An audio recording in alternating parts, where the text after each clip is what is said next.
Assalamualaikum warahmatullahi wabarakatuh. Perkenalkan saya Syamati Nabia dari semester 3 Fakultas Hukum Unsur.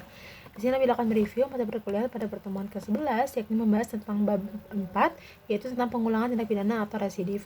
Di mana secara pengertian, residif adalah seseorang yang melakukan tindak pidana yang telah dijatuhi hukuman pidana dengan suatu putusan atau vonis dari hakim yang telah mempunyai kekuatan hukum tetap. Kemudian ia melakukan kembali tindak pidana. Jadi hampir sama dengan concursus realis, yaitu melakukan lebih dari satu tindak pidana.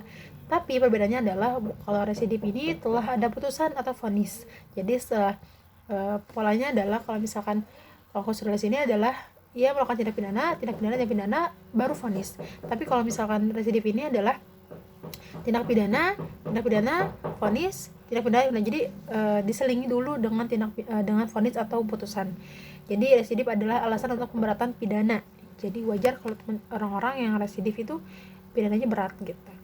Ada pembagian pengulangan atau residif, yaitu yang pertama residif umum, di mana ini semua pengulangan terhadap jenis tindak pidana apapun yang dilakukan dalam waktu kapan saja.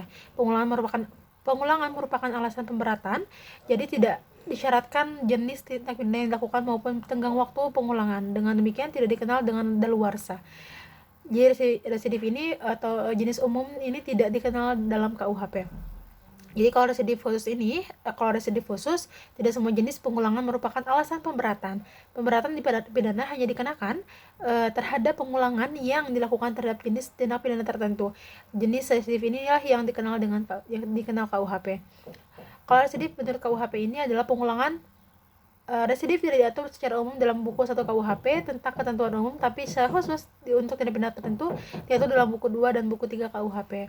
Selain itu pun KUHP juga mensyaratkan tenggang waktu pengulangan tindak pidana tertentu. Dengan demikian, KUHP menganut sistem residif khusus. Adapun residif untuk tindak pidana dapat berlaku untuk kejahatan maupun untuk pelanggaran. Yang pertama, residif kejahatan. Di anutnya residif khusus ini, maka residif kejahatan menurut KUHP adalah kejahatan-kejahatan tertentu. Yang dibedakan dalam yang pertama ada residif kejahatan-kejahatan tertentu sejenis. Adapun juga residif syarat-syaratnya adalah kejahatan yang diulang harus sama atau sejenis dengan kejahatan terdahulunya.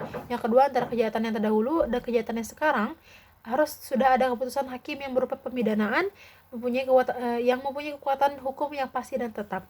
Yang ketiga, pelaku kejahatan dalam menjalankan kejahatannya harus merupakan pencaharian khusus untuk pasal 216. Yang keempat, pengulangannya dilakukan dalam tenggang waktu tertentu yang disebutkan dalam pasal yang pertama 2 tahun sejak adanya keputusan hakim yang pasti atau tetap, dan yang kedua 5 tahun sejak adanya keputusan hakim yang pasti atau tetap.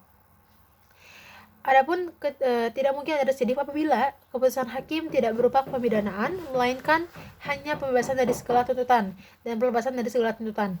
Yang kedua, keputusan atau vonis hakim masih dapat berubah dengan adanya upaya-upaya hukum yang berlaku, artinya tidak tetap atau tidak tetap. Yang ketiga itu keputusan hakim yang berupa penetapan. Misalnya, keputusan yang menyatakan tidak berwenangnya hakim untuk memeriksa perkara tersebut.